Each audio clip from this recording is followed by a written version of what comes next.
Do you find yourself holding back in life because you don't feel confident with how you look?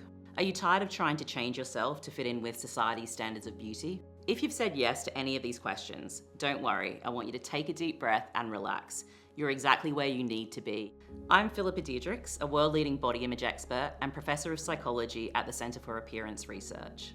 I'm going to be guiding you through some tips and exercises to help you heal your relationship with your body and redefine beauty on your own terms. Exercises like the ones we're going to be talking about in this video and in the workbook have been tested with women around the world and have been proven to help them feel more comfortable and at home in their bodies. And I'm confident that you will benefit from these too. Before we dive in, I want you to know that you're not alone. Dove has done some global research and found that 82% of women around the world don't have body confidence. That's huge. We also know from Dove's research that 1 in 2 women are setting New Year's resolutions to change their bodies because they don't like how they look. Sadly, I'm not surprised by this statistic. I've talked to thousands of women around the world and heard similar stories everywhere I go about how unhappy they are with their bodies and how they wish their life might be different if they could change the way that they looked. I definitely recall many times where me not feeling great about my body would either make me not go to things or not participate or do that but be annoyed about it.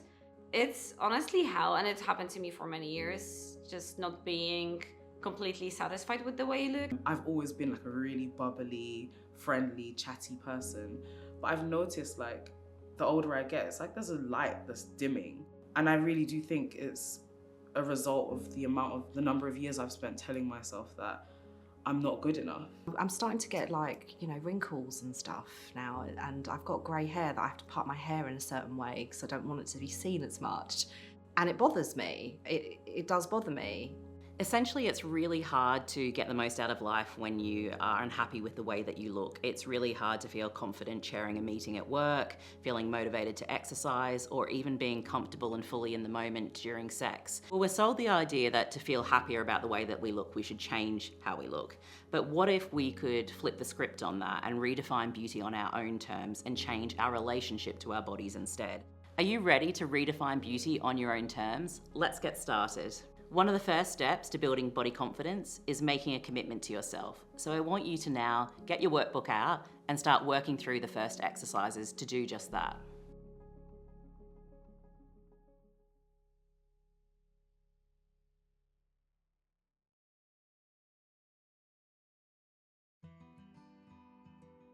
The good news is that you don't have to love every aspect of how you look to be body confident. In fact, when we talk about body confidence as psychologists, what we're meaning is that it's about developing acceptance, respect, and gratitude for your body.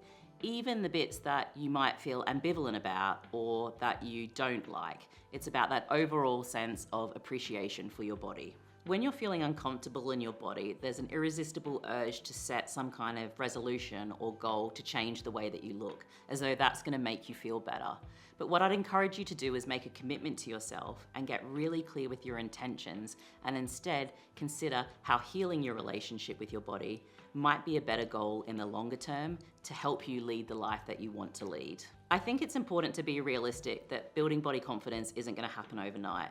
Unfortunately, it's something that we often work on throughout our lives. I think I went through an interesting phase in entering into womanhood where I became acutely aware of the fact that my body was changing and there was nothing I could do about that. And part of me really loved that, to be honest. Like, I found it quite liberating because I guess when my body was changing in a way that I couldn't control, it felt way easier to say, well, I have to accept this. Here are some ways that you can nurture body confidence in your day-to-day life. The first one is filtering out unhelpful beauty pressures. So this might be culling accounts on social media that you notice yourself comparing your body to or that don't make you feel great about yourself. So I'm really intentional about who I follow on social media now in terms of influencers and making sure that they look like me and that they can represent me. But I just think we're all affected by everything that's out there. No one walks around with their eyes closed and their ears closed. The second one is listening to your body and honoring its needs. So noticing when you're hungry, noticing when you're tired, or meeting its needs for pleasure. So nowadays, if I hit the gym and I may be tired one day, I feel like it's okay to stop. The third way, which is one of my favorites and one of the most powerful, is taking moments throughout your day to focus on what your body can do rather than what it looks like, and appreciating all of the amazing things that our bodies do to allow us to get through life. What I'd like to remind you of, if you're having a bad body image today, that's okay. The important thing in those moments is to be really kind to yourself, be patient, and maybe talk to yourself as though you were a friend and give yourself some grace. I'd invite you to pause the video now and turn to your workbook.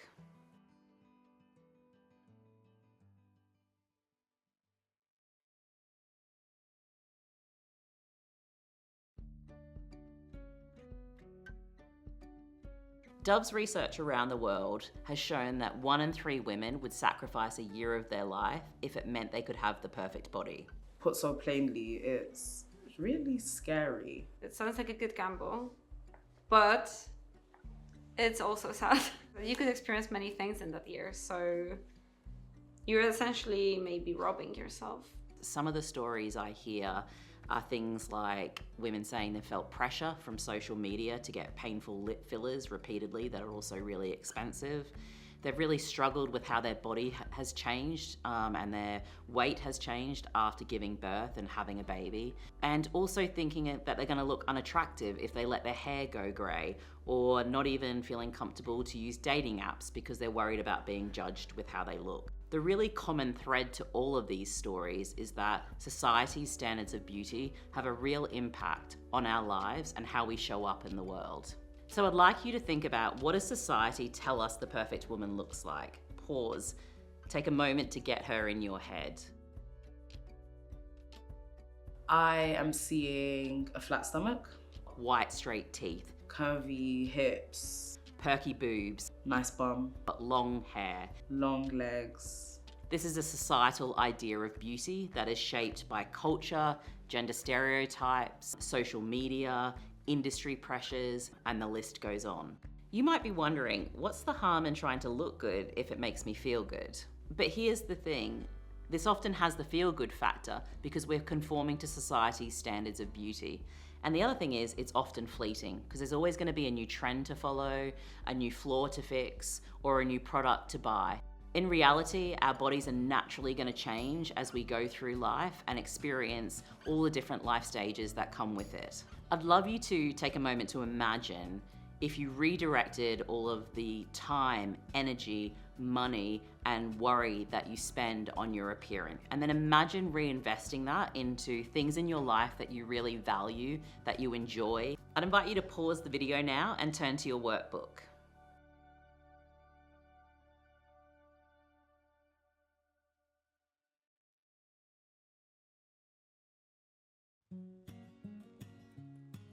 Have you ever paused to ask yourself, is your beauty routine serving you, or are you serving it? A really important distinction to make when thinking about your beauty routine is, what are some of the behaviors and practices that are helpful and which ones are harmful? And when you can make this distinction, it really helps you create a routine that works for you. So unhelpful beauty practices are the ones that feel anxiety driven, or that we're doing it because we need to meet someone else's approval or society's standards. On the other hand, helpful beauty practices, or ones that are enjoyable, they're really about seeing beauty as a form of creativity, self-expression, authenticity. So that might include playing with the way that you look, or it might include sometimes not doing anything to the way that you look and just showing up as you naturally are. The important thing is that it's on your own terms, it feels authentic to you, and it aligns with your values. The decision to get tattoos and consciously pick things about my body that I can change definitely gave me the confidence, and definitely gave me the feeling that I am now living in the body of my choice. I was going to a really big event and I didn't have the energy to wear makeup. And I genuinely toyed with not going.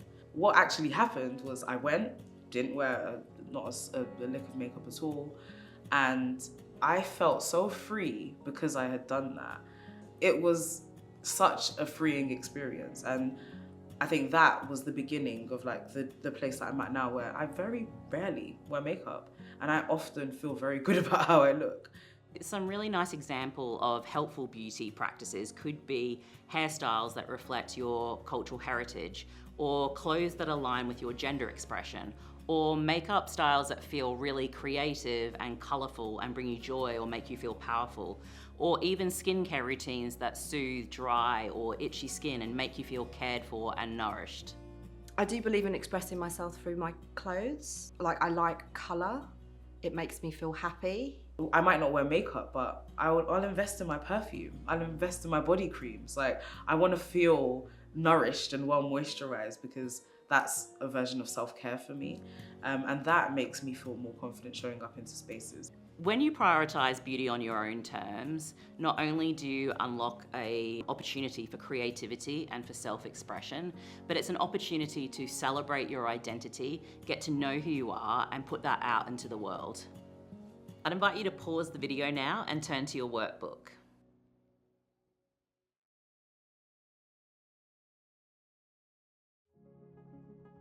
I want to thank you for coming along with me on this journey and taking the time to reflect on your own experiences and set new intentions when it comes to body confidence.